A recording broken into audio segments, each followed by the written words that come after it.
Dans cette séquence, nous allons aborder les marqueurs tectoniques de la collision continentale et dans un premier temps, nous allons resituer le contexte géodynamique de la collision. Des forces de divergence peuvent affecter la lithosphère continentale. Celle-ci va alors subir un étirement à l'origine de son amincissement, qui s'accompagne de structures tectoniques symptomatiques d'une divergence, à l'image des failles normales qui structurent la géométrie des blocs basculés caractéristiques d'un rift continental. Lorsque la divergence se poursuit, la rupture de la lithosphère continentale entraîne la formation d'une lithosphère océanique. Cette divergence des plaques applique à d'autres endroits du globe une convergence. La convergence lithosphérique se traduit dans un premier temps par la subduction d'une lithosphère océanique sous une autre lithosphère, océanique ou continentale. La disparition du domaine océanique entraîne de facto un rapprochement des deux marges continentales qui bordaient l'océan. Lorsque tout le domaine océanique a disparu, on assiste alors à la collision entre les deux marges continentales. Cette collision s'accompagne de déformations caractéristiques que l'on va aborder ici.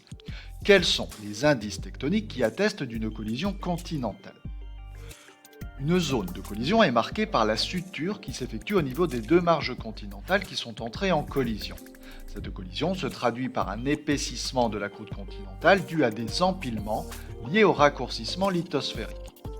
Les premiers indices tectoniques correspondent aux nombreuses failles inverses qui structurent les zones de collision. Au niveau de ces failles inverses, on observe un mouvement relatif des éléments géologiques dans lequel un bloc monte au-dessus d'un autre. À plus grande échelle, on parle de chevauchement d'une unité géologique sur une autre ou de nappe de charriage.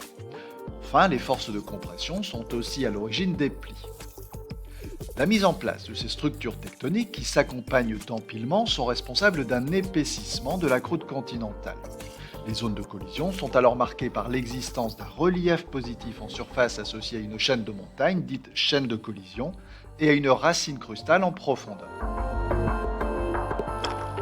On peut terminer cette séquence en rappelant les principaux indices tectoniques de la collision.